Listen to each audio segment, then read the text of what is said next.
Welcome to the Businesstalk podcast. I am your host Deepak from India. We are honored to welcome Dr. Pierre Hansen, Professor of Business History at Copenhagen Business School, as our distinguished guest on today's podcast episode. Professor Hansen has been Professor of Business History at Copenhagen Business School since 2002 and is currently a Senior Fellow at the Center for Advanced Studies, Finance and Inequality at the University of Bonn. Since his student years in 1980s, his research has focused on the economic and financial history of the 19th and 20th centuries, with a particular interest in financial crisis and the role of banks and central banks during the interwar period, a time marked by profound uncertainty and transformation. Over time, his approach has evolved from traditional economic history to a broader contextual understanding of the role of business, finance, and financiers in society. His thinking has increasingly embraced a culturally grounded interpretation of finance and the economy in historical context, and he has been instrumental in introducing narrative and cultural approaches within his field. Beyond financial history, he has also published on the business history of Danish modern furniture design. His current research interest lies in examining how institutions, culture, business, and the economy interact and how societal crises and periods of radical uncertainty drives transformations of capitalism and its various domains. From 2020 to 21, he served as a member of the Independent Research Fund Denmark Humanities, and he was president of the US-based Business History Conference from 2013 to 2014. He has delivered numerous keynote lectures and received several awards for his scholarship, including 2018 Hagley Prize for the best book in business history. He has held visiting scholarship positions at Rutgers University, UC Berkeley, Harvard Business School, and Stern School of Business at New York University.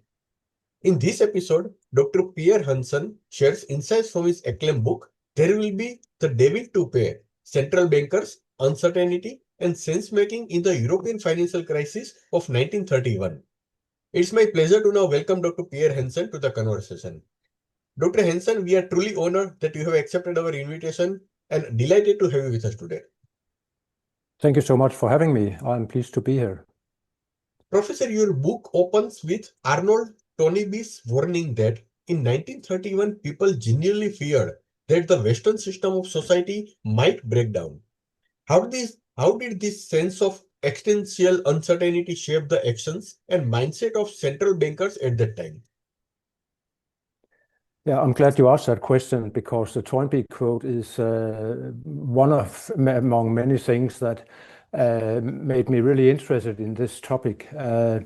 Basically, the Toynbee quote is from 1932. Toynbee was a historian and a professor at London School of Economics. And what interested me in this quote was that it contrasts very much with the historiography of the crisis of 1931, because most historians almost unanimously have argued that central bankers failed, that central banks did not manage to do the right thing during the financial crisis of 1931, and therefore basically the world fell apart and the Great Depression became deep. What the Toynbee quote shows us is that from the look of the contemporary actors in 1931, things were very messy. In other words, what we might today call radical uncertainty. When historians work with hindsight, they kind of erase uncertainty because we know, after all, what happened, and then we can judge and say they did the right thing, they did the wrong thing. But that was not at all obvious to the contemporary players or central bankers, the Bank of England, the New York Federal Reserve, and the newly established Bank for International Settlements. So when they confronted this financial crisis, they did not have all the right answers. They did have a model, and they were aware of Walter Bagehot and the central banks acting as lenders of last resort. But the world was very much in a bad situation at the time. We had the Wall Street crash of October 1929, of course, and from then on things has only gotten worse. And this is what Toynbee is telling us. He was particularly interested in the breakdown of civilization. And as he tells us, people, and central bankers included, and not least central bankers, were very much concerned about capitalism at the time. They were, to them, the gold standard, which they had worked hard to re-establish after World War I and the 1920s, were a very important sign of how capitalism should work, and they were concerned that the gold standard would break down. And that's, to them, the gold standard was the pillar of economic society in the Western world. And this meant that what Toynbee tells us is that they were not sure what to do. They did not have certainty about what to do. They had what I would call a meaning loss. And that's what happens when you have deep or radical uncertainty. You have a loss of meaning. You can no longer make sense of the world and what is going on. And that's when you get this sense of urgency and you need to try to make sense of it. You have no longer any relevant analogies. The world had never been in a situation like this before. There were no historical lessons to be drawn because a financial crisis like the one in 1931 had never been seen before. This was a completely new situation. So in a way, they were standing at ground zero, trying to figure out what to do. And to me, the problem was that historians have condemned, not least, of course, as many people will know, Milton Friedman and Anna Schwartz in their monumental monetary history of the United States. They argued that the New York Federal Reserve Bank failed, and that was basically what created the Great Depression in the US. I wanted to look differently, and I took my point of departure in the Toynbee quote, to look at how central bankers try to act in a world of radical uncertainty and in a world that, and that's really important, that was in a very polarized political and social situation.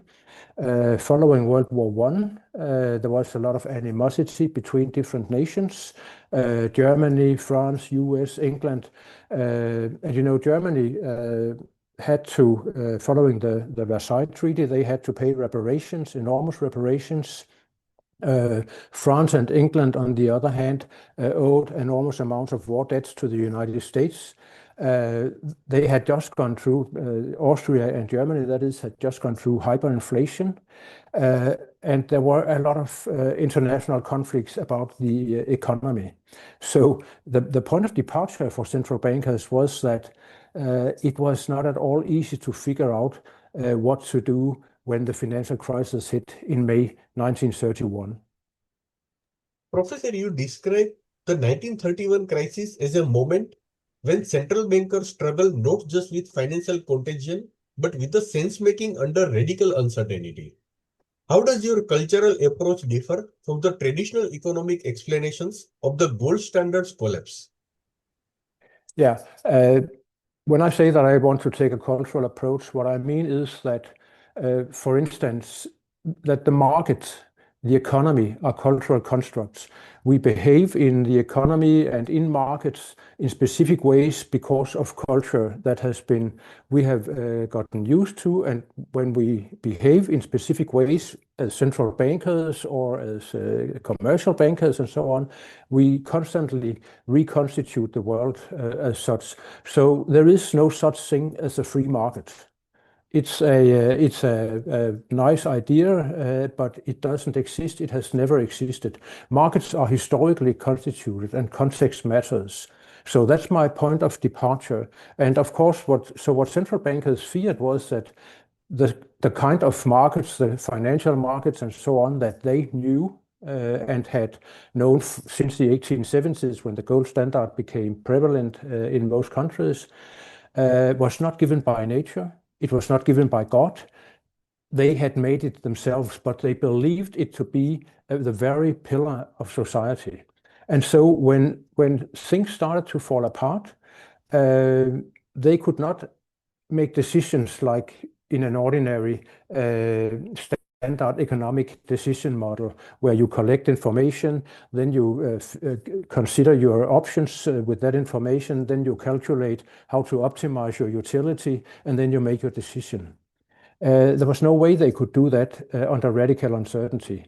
You might be able to do that in principle or in theory, like you had Professor Gigerenzer the other day, and he talked about when the world was stable or when it was uncertain. Most often the world is uncertain and you do not know what's going to happen next day. So what these central bankers had to do was to imagine a kind of future. And when the crisis broke out, for instance, they imagined all kinds of bad things would happen. And they tried to make sense of that. And so how do you make sense of things in order to be able to make decisions that has to be made under uncertainty? You tell stories. That's how you make sense of the world. You tell a narrative, you plot a number of events and sequences and actors into a linear narrative that explains what has been going on, that ascribe causality to what happened. In other words, if banks are starting to fail in January or in 1931, then the gold standard will fall apart, the economy will break down, capitalism may be at the precipice, and therefore we have to do something. So that's sense-making in action. And actually, one of my protagonists, Hans Simon, an Austrian economist who was stationed at the newly established Bank for International Settlement in January 1931, he drew up a note to discuss what to do if we have a big bank failure in Europe. And he sets up various options and possibilities and what might happen, what might not happen. Interestingly, he ruled out that it would happen in Austria because he thought that Austria was stable enough. But he also had many more questions than he had answers in this note. And there was a lot of might and if and so on that signaled that he was not at all sure or certain what to do. So this was one of the first cases I was aware of where central bankers specifically and explicitly started to think about what if a crisis will happen in 1931? What are we going to do? And they looked at this through this lens. I argue that culture is about a lens you look through the world, your worldview, and culture is about having a blueprint according to which you act and make decisions. But that lens and that blueprint became very much blurred in 1931. So they had to go on a daily basis or sometimes even on an hourly basis to figure out what to do. And basically, that's what I'm trying to do here. I try to write this history of the crisis from a forward-looking perspective. I follow the actors very closely based on archival work in a number of archives in central banks to figure out how did they look at this, how did they feel about it? They were very emotional about it, actually. So emotions matter a lot. Emotion does not matter in decision-making models, but it certainly matters in ordinary life and in central bankers' life during a financial crisis. So my basic point is that what a cultural model or cultural approach provides us is to get much closer to the context-specific situations of actual human beings who need to make very, very important decisions about the world and about the future of the world under conditions of radical uncertainty. And I think this is a very, very good and significant case to do that because, as the Toynbee quote shows us, 1931 was a very, very significant year in world history. Professor, the story begins in Vienna with the near failure of Credit Unsult. What made this event such a critical turning point for Europe? And what does it reveal about the vulnerabilities of universal banks and cross-border finance at that time? The very short answer is yes, but let's try to say a little bit more about it. The thing is that on May 12, 1931, Harry Seidman in Bank of England received a telegram from the head of the Austrian National Bank, the Austrian Central Bank, that his guidance and his advice was needed in Austria. What had happened was that over the weekend, the Kreditanstalt had told the Austrian government that it had failed, that it had lost more money than its equity, and that it needed support from the government. So this was what we today would call a Minsky moment, named after Hyman Minsky, the economist that talks about the fragility of financial markets and financial systems. A Minsky moment where Kreditanstalt, which was a very large universal bank, as you mentioned, the economist at the time described it as an industrial holding company in a way. So it was very important, and not only in Austria, where it held 70% of the large industrial companies in Austria. It was also listed on the New York Stock Exchange, and there were significant stock holdings in the European countries. The Austrian Rothschild family was very much involved with the bank.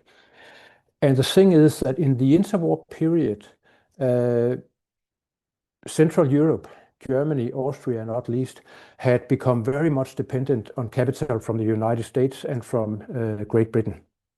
So, and this was very short-term funding coming from the United States. So if you look at the liability or the balance sheet of a bank like Kreditanstalt, its liabilities were very much short-term and foreign loans. And on the asset side, it had very long-term assets, long-term loans, stock holdings, and so on and so forth, which meant that there was a huge discrepancy between the maturity of the two sides on the balance sheet. And of course, this makes a bank like a universal bank very fragile if the depositors or the lenders to the bank want their money back. And nevertheless, this is exactly what happened when it was made public that the bank had lost a lot of money. So US lenders and UK lenders became very nervous. And this was huge banks. And in general, in continental Europe, this was a universal banking system. The large German banks, the large Austrian banks, and in Scandinavia and so on as well, were all based on this universal banking system with very long-term assets, but short-term liabilities, which of course makes the system very fragile in and by itself. So what happens is that the Austrian National Bank gets in touch with, as I said, Harry Siepmann, but also with the Bank for International Settlements, and asks for help, basically. And already at that point, Harry Siepmann, he phones a colleague in the Treasury Department, and he says, "This is it. It may well bring down the whole house of cards in which we have been living." And that very clearly signifies what central bankers feared at the time. What they feared was contagion.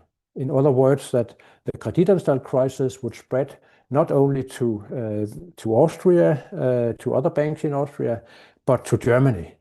That was basically their main fear, was that Germany might be hit by a run by international lenders. In a way, very much like the 2008 financial crisis, where interbank loans were also instrumental in setting the crisis on.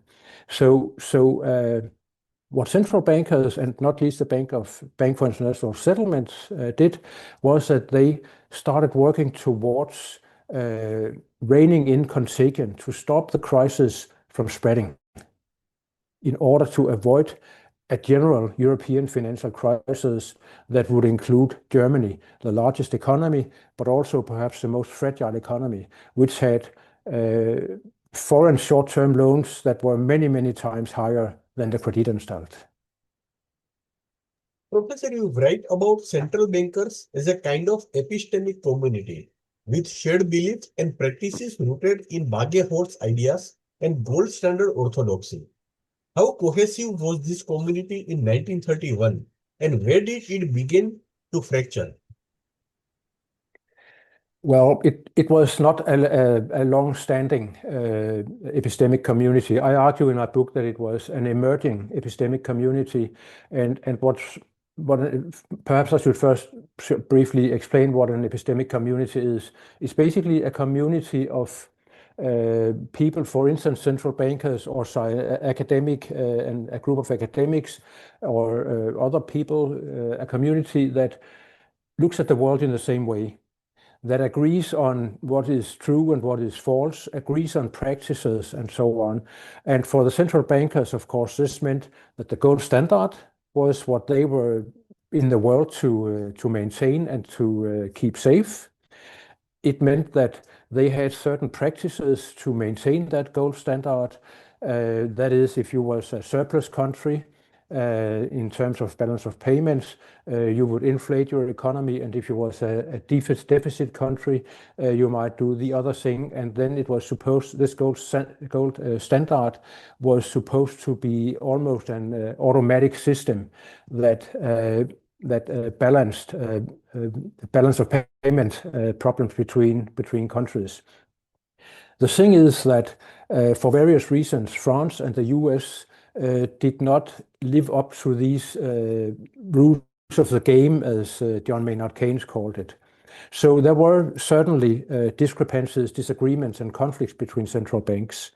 But what I argue is that when it came to this particular crisis in 1931, central bankers, even in France, that was mostly and has mostly been blamed for setting off this crisis, they basically agreed about the importance of trying to support Austria, to support Germany when the crisis spread to Germany, and to support Great Britain when the crisis went over the channel and hit the UK as well. So even though it has been argued that France was fighting against the other central banks, that was not really the case, in my opinion. What was the case was that the French government had a different view than other governments, and therefore the central bankers were sometimes placed in between two different positions: the national identity, the national belonging as central banks, and on the other hand, being part of this emerging epistemic community of central bankers. And I argue, and I think I show by my primary evidence from the central bank's archives, that the central bankers actually, to a large degree, during this crisis, agreed about what was necessary, what had to be done, and that was to try to stop contagion. So you ask, where did it begin to fracture? Well, perhaps first of all, the more peripheral central banks, like in Scandinavia, my own country, Denmark, for instance, did not want to participate in a credit to Austria. They thought that it was important to keep the gold for themselves. And they actually managed in the Danish central bank and the Norwegian central bank to also convince the Swedish central bank to not participate in this rescue operation that 17 other international central banks actually did take part in, including the New York Federal Reserve. So that's one where the epistemic community was perhaps more about the main central banks more than the peripheral central banks. And I think that's probably important. The other thing is that Austria clearly was in a very different and very difficult position. For Austria, it was a matter of saving their economy. But for the central bankers outside of Austria, it was a matter of avoiding contagion. And that meant also that sometimes the priorities were different, and therefore there were, of course, conflicts. The central bankers of Bank of England, for instance, and of the Bank for International Settlements were very often not that happy with the Austrian National Bank and how it acted. And this, for instance, led to a delay of a credit organized by the Bank for International Settlements to Austria. And many people have blamed, or many historians have blamed the Bank for International Settlements for that. But I really think that what the Bank for International Settlement did was to make sure, or try to make sure, according to how they viewed the world, to avoid contagion.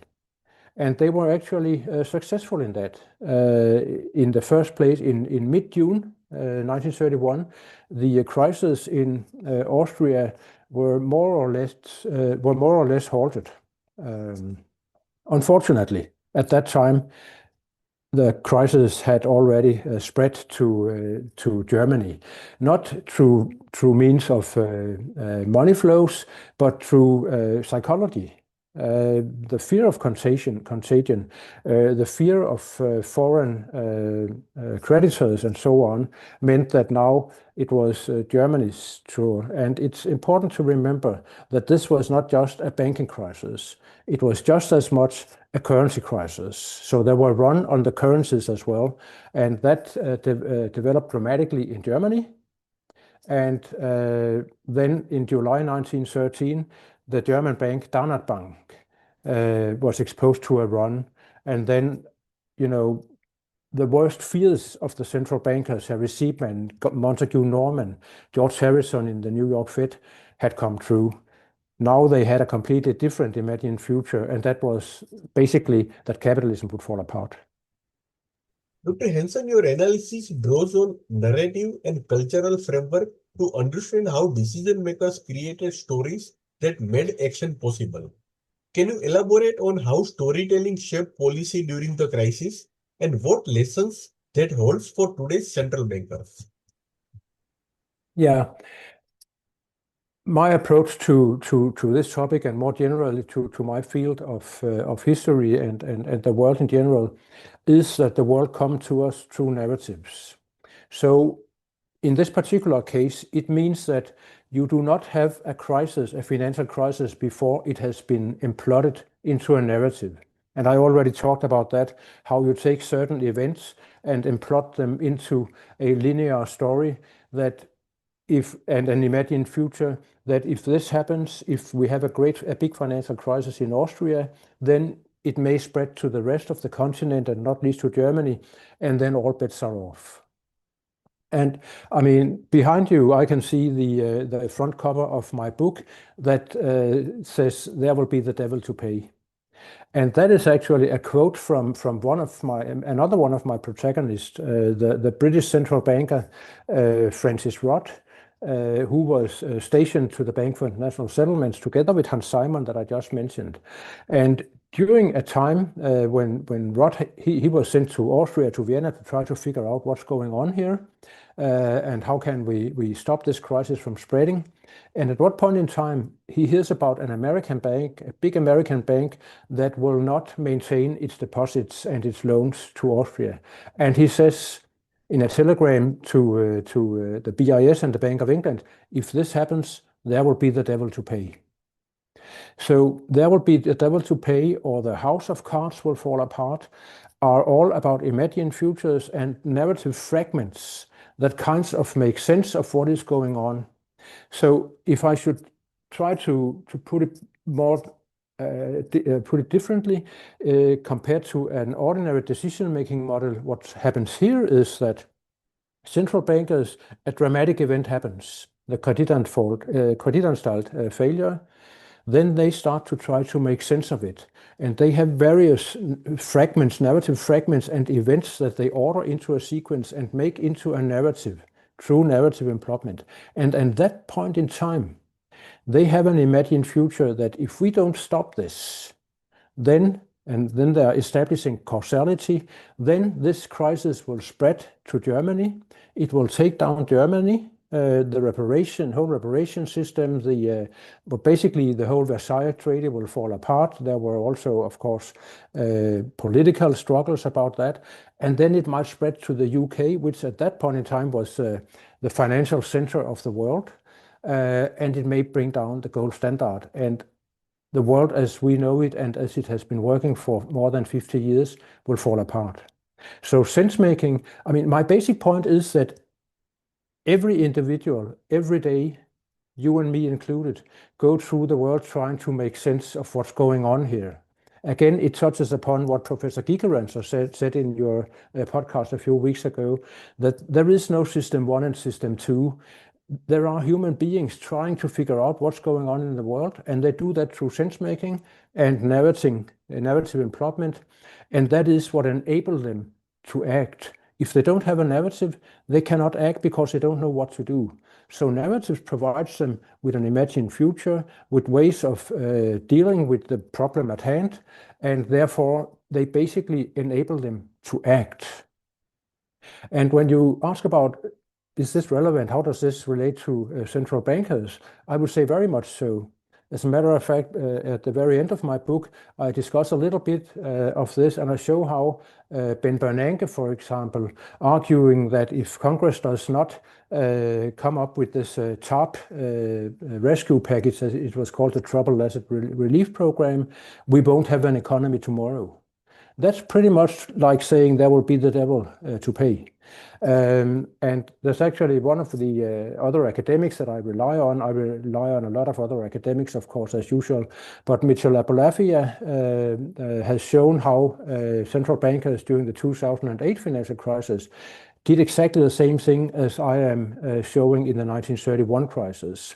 He's focusing very much on the Federal Open Market Committee at the Federal Board, how they, in their offices at these meetings, were sitting and trying to implot narratives that made sense of what was going on. So this is very much a way that I wish that central bankers would be pay much more attention to, rather than this very much too simple model of decision making that neoclassical economics and economists more generally very often rely on. Professor, the Bank for International Settlements was still new in 1931. How did its role and interpersonal network it fostered affect the course of events during the crisis? Yeah, the BIS was definitely very new. It was established in 1930 as part of the Young Plan, and it had basically two purposes. The first purpose was to administer reparation payments from Germany to France and Belgium and other countries, and the second purpose was to promote central bank cooperation. That was central bank cooperation was, of course, also a new thing that came about after World War I and during the 1920s. It was a mainstay of the governor of Bank of England, Montague Norman, that he wanted to try to develop central bank cooperation. And the BIS, even though it was very new, did actually establish a way of cooperating, because central bankers were meeting every month, and every year all central bankers that were owners of the BIS were meeting, but the central bankers of the board had meetings every month, and it meant, of course, that they communicated, they shared information, and it contributed also to establishing this epistemic community that I just talked about, because they got to know each other, they got to share worldviews and practices and how to deal with various trouble. Again, the interesting thing is that historians, almost anonymously, as I already said, have blamed the BIS for failing to provide enough liquidity, enough assistance to Kreditanstalt. As I already said, and a few other historians have shown the same thing, that was not the case. And interestingly, contemporaries at the time, The Economist, New York Times, and also some of the central bankers involved, actually think that they were successful in the first part of the crisis when it developed in Austria. So we have a conflict here, or a contrast between historians with hindsight, the benefit of hindsight and writing history backwards, how they view the world compared to how contemporary central bankers view the world. So I actually think that the Bank for International Settlements played a more important role than have been recognized by historians in many ways. But of course, it was a brand new organization. It was not one with a long history of acting as a central bank as they wanted to. And the most significant problem for the Bank for International Settlements, of course, was that it could not create credit. There was no such thing as an international currency. So it could not print international money to assist national central banks. What it could do was to try to coordinate assistance from Bank of England, the Federal Reserve in New York, the Banque de France, Bank of Italy, and so on, and the Reichsbank, which also assisted Austria in May and early June. But it was a very big problem that it could not create money. And Ralph Horsley, an economic theorist and treasury employee in England, actually wrote a book about this afterwards, that there was a need not only for a lender of last resort, but for an international lender of last resort. So this idea about the need for an international lender of last resort came out of the problems that the Bank of International Settlements had, and out of the experience of the financial crisis of 1931. And then one last thing about this is that even though the Bank for International Settlements did play an important role, it was still Bank of England and Montague Norman who had the most important network. I mean, Norman knew every central banker in the world, basically, or Harry Seidman, one of his employees, did.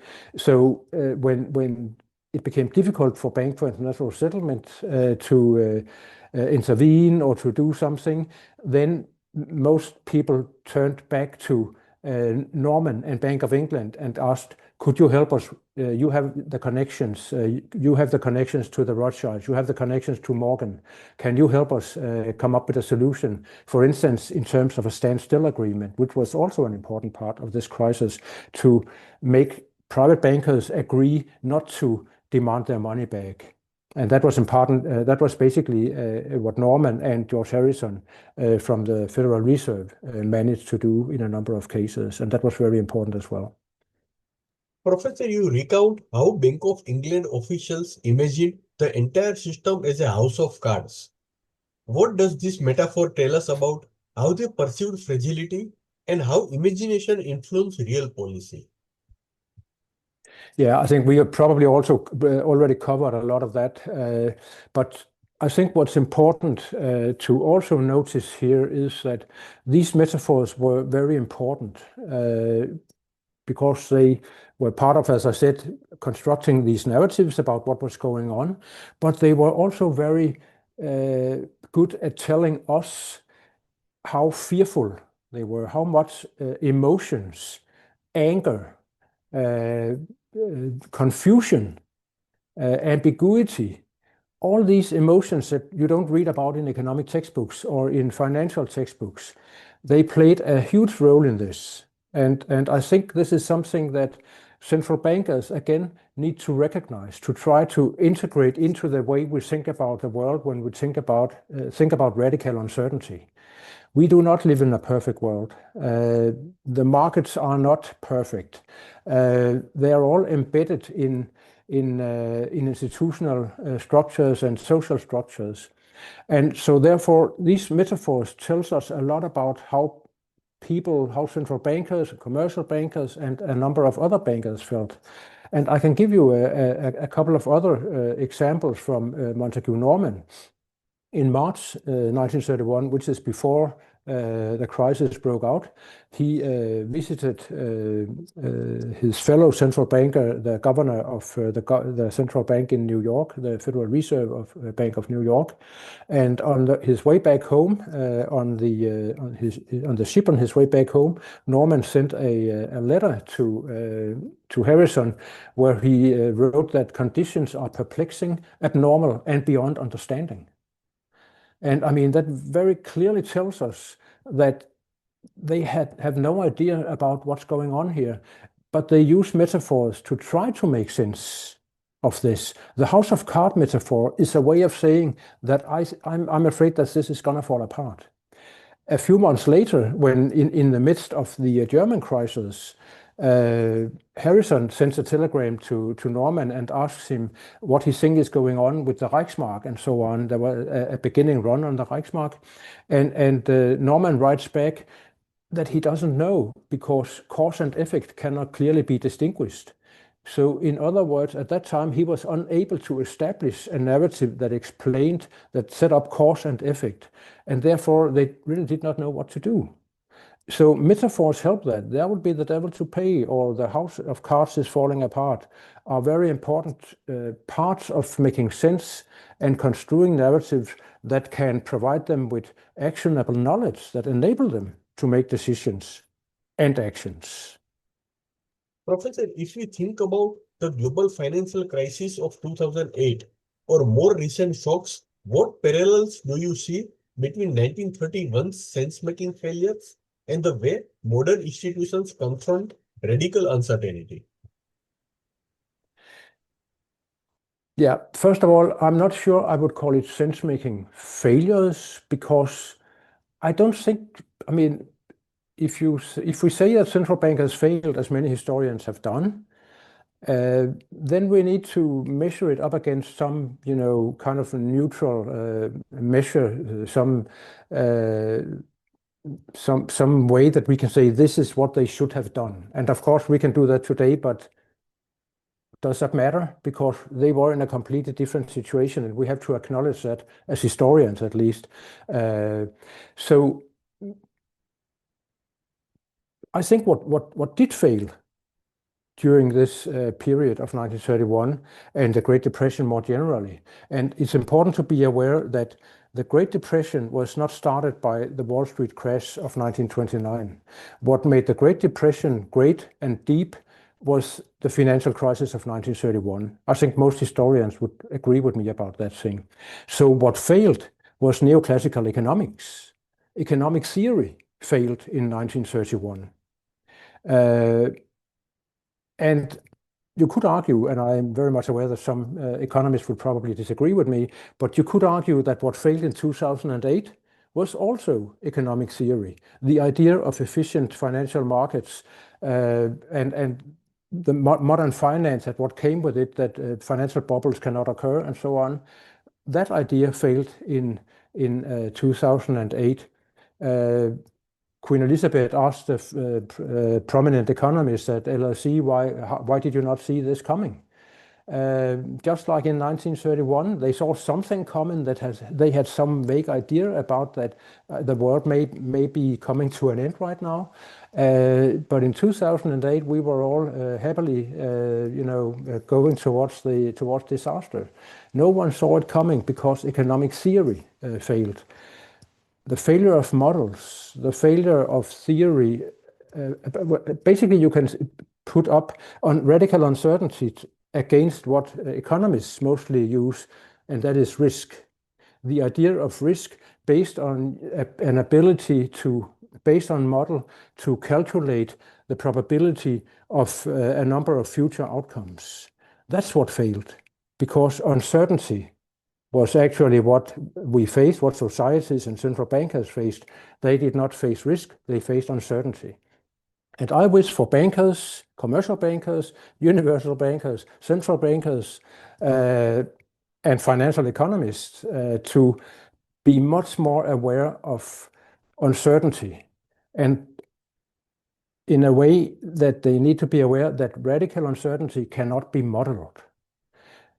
I'm not saying that models are not useful, because I think they are, but I think that they cannot stand alone. They need to be supplemented with this idea that is also propagated by academics like Jens Beckert and Richard Bronk, for instance, about uncertain futures. They need to be aware or to supplement, or rather,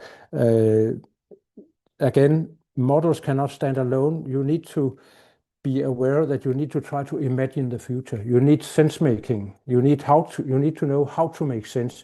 You need to think carefully about how to plot narratives that can enable you to make decisions in the first place. Risk-based models are not enough. And I think that's basically the most important message that comes from the 1931 financial crisis, that this is a very concrete example of how central bankers struggled to stop the most important financial crisis in the world, together with the 2008 financial crisis. Professor, I would like to conclude this episode with one last question. Yeah. Finally, your broader work often connects crises to transformations within capitalism. How does the 1931 episode help us understand the recurring tension between stability, uncertainty, and the moral foundations of the financial systems? Yeah, that's the key question, of course, to me at least. I've been very interested in this for some time now. My point of departure, of course, is what is called Great Transformation by the great economic sociologist Karl Polanyi. He wrote a book in 1944 with this title, Great Transformations. And his basic idea was this, that every market is embedded in an institutional framework or social structures, as I would call it.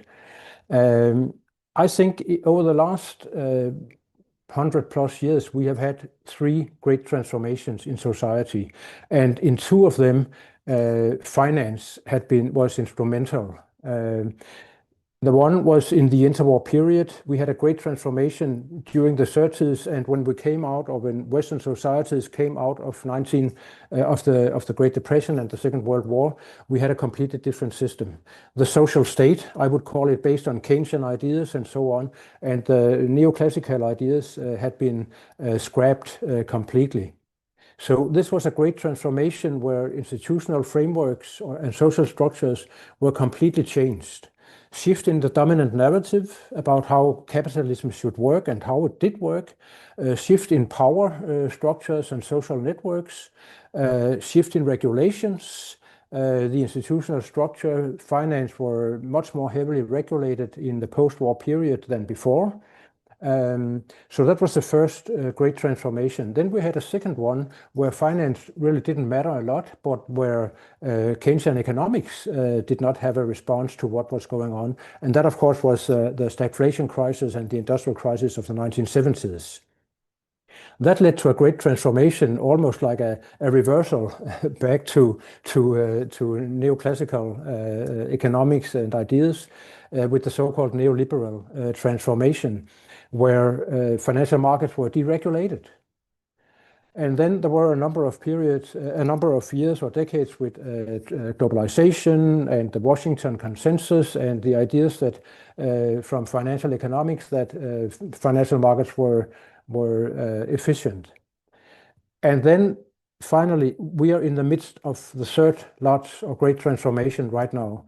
The financial crisis of 2008, of course, was the financial explosion, the Minsky moment that set it all on rails. Then we had the economic recession that followed, and then we had the political revolution, if you want, with Trumpism and populism in a number of countries. And then not least the COVID crisis of 2020 to 21 or 22. And right now we see some of the contours of what was happening. I think there are a lot of similarities between what happened in the 1930s and what's happening right now. So we are not through the third great transformation, we're in the midst of it. And as yet, we don't know quite what will happen when we get out on the other side to what is hopefully a more stable period. So I think that it's almost like a pendulum that goes back and forth. Of course, we are not going back to the 1930s or back to the post-war period. That's not how it works. That's not how history works. But there are some recurrent traits that seem to reappear. And one of them is, to me at least, that finance needs somehow to be regulated in quite a strict way, because if finance become master, as it was in the before 1930s, then things become very fragile in society. We also have a lot of inequality that goes with very free finance as a master. So in these two great transformations, 1930s and 2008, there has been a convergence between finance as a master and very high inequality and social polarization. And that's pretty much what we are seeing these days as well. So this, of course, or not of course, but this may be where policy making comes in. In the midst of the financial crisis of 1931, Montague Norman in July, August, began to realize that this is not a problem that central bankers can solve. This is a world political problem, he says. So therefore, politicians need to take care of it. That didn't go very well, as we know today, because after the crisis we got Adolf Hitler and fascism and a lot of poverty with the Great Depression.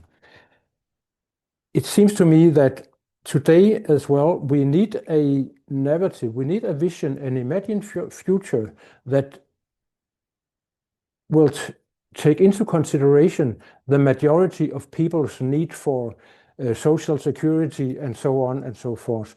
And at this moment, we have a narrative competition, a narrative struggle, but we don't have a dominant narrative like we had after 1945, where the new dominant narrative was about the social state, about Keynesianism and so on. So right now we have a narrative struggle, just like in the 1930s, where various powers, various interests are trying to make sense of what is going on with competing narratives, and the narrative that is going to become dominant will also be the one that carries us into the new great transformation.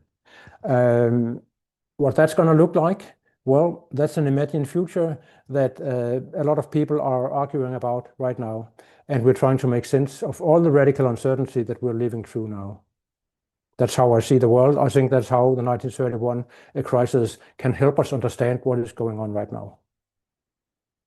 Thank you, Dr. Hansen, for sharing and offering such profound insights into how central bankers confronted uncertainty and shaped the course of economic history during one of Europe's most turbulent moments. Your reflections remind us that understanding past crises is a key to navigating the uncertainties of our own time. Thank you very much once again for joining me today. Thank you so much. Thank you very much. It was a pleasure.